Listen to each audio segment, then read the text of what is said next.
এই সাপের আগ্রাসন থেকে, সাপের ছোবল থেকে বাঁচার জন্য রাস্তা দিয়ে তিনি দৌড়াইয়া পালাইতেছেন।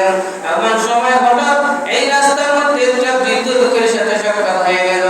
মালিক ইবনে দিনার রাহমাতুল্লাহ আলাইহি বৃদ্ধ লোকটাকে বললেন, চাচা আমাকে একটু আপনি সাহায্য করেন। বুড়া লোকটি বলতেছে, বাবা আমি অত্যন্ত দুর্বল, আমি তোমাকে কি সাহায্য করব? মালিক ইবনে দিনার রাহমাতুল্লাহ আলাইহি বলতেছেন, বাবা আমাকে একটা অজগর সাপ আমাকে খাওয়ার জন্য দৌড়াই আসতেছে, এমত অবস্থা তুমি আমাকে সাপের দংশন থেকে, ছোবল থেকে রক্ষা করো। বুড়া লোকটি বলতেছে, বাবা আমি অত্যন্ত দুর্বল হওয়ার কারণে তোমাকে সাপ থেকে বাঁচাইবার আমার কোনো শক্তি নাই। যখন এই বৃদ্ধ লোকটির কাছে তিনি আশ্রয় পেলেন না, সাহায্য পেলেন না, আবার সাপ তার দিকে আগাই আসতেছে। এই সাপ থেকে বাঁচার জন্য তিনি আরো সামনের দিকে অগ্রসর হইতেছেন। রাস্তা থেকে দৌড়াইতে দৌড়াইতে হঠাৎ একটা পাহাড়ের মধ্যে দেখলেন একটা বাড়াবাড়া বিল্ডিং দেখা যায়। ওই বিল্ডিং এর সামনে তিনি ওই পাহাড়ের উপরে আশ্রয় নিলেন। আশ্রয় নিয়ে চিৎকার চেঁচামেচি করতেছেন। যেই মাত্র চিৎকার চেঁচামেচি করতেছেন, এই চিৎকার শুনিয়া তার যে মেয়েটা ছোট অবস্থায় মারা গিয়েছিল, ওই মেয়েটা তার কাছে দৌড়ে আসতেছে। বাপের আওয়াজ শুনে, গলার কণ্ঠ শুনে দৌড়ে আসিয়া তার বুকের মধ্যে উলের মধ্যে উঠেছে। যেই মাত্র বাপের কাছে ছেলের মেয়েটা আসছে, তখন এই সাপটা তার সামনে দাঁড়িয়ে গিয়েছে। সাপ আর সামনের দিকে অগ্রসর হয় না। মালিক ইবনে দিনার রাহমাতুল্লাহ আলাইহি বলেন, এ মা জবাব দে, যখন তুই আমার কাছে আসলে এবং আসার সাথে সাথে এই সাপটা সামনের দিকে অগ্রসর হলো না, আমাকে খাওয়ার জন্য আসলো না, আমাকে ছোবল মারার জন্য আসলো না, তাহলে মা জবাব দে।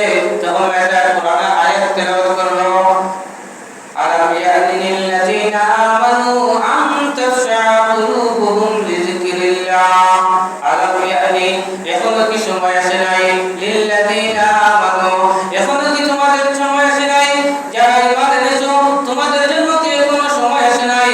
বাবাকে ওয়াজ করতেছে, নসিহত করতেছে ছোট্ট মেয়ে। তখন বাবা বলে, ও মেয়ে তুমি তো কোরআন কোনদিন পড়ো নাই, তুমি ছোটবেলা মারা গেলা, এই কোরআন তুমি কোথা থেকে শিখলা? তখন মেয়েটা বলতেছে, ও আব্বা ওই যে বারখানা দেখা যায়, ওই বারখানার ভিতরে আল্লাহর পয়গম্বর ইব্রাহিম আলাইহিস সালাম ছোট ছোট বাচ্চাদেরকে নিয়ে খেলাধুলা করেন। যে সমস্ত মা বাবা ছোট ছোট বাচ্চা মারা যায়, এই বাচ্চাগুলো আল্লাহ পাক রব্বুল আলামিন तमाम বাচ্চাগুলোকে ইব্রাহিম আলাইহিস সালামের সামনে হাজির করে।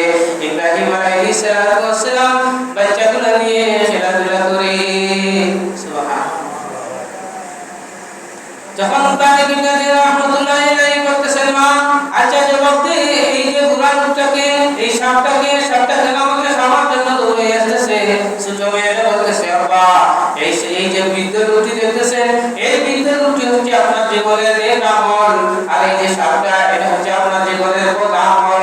আপনার নেক আমল অত্যন্ত দুর্বল, আপনার নেক আমল অত্যন্ত দুর্বল হওয়ার কারণে আপনাকে সাপ হয়ে দৌড়াইতেছে।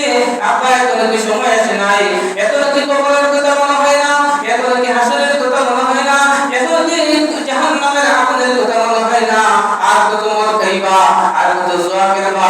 আব্বা এখনো এই সমস্ত পাপ কাজগুলো আপনি ছেড়ে দিন। যখন এই ছোট্ট মেয়েটা বাচ্চা বাবাকে ওয়াজ করতেছে, এই ওয়াজ করার সাথে সাথে হঠাৎ তার স্বপ্ন ভেঙে গেছে, ঘুম ভেঙে গেছে।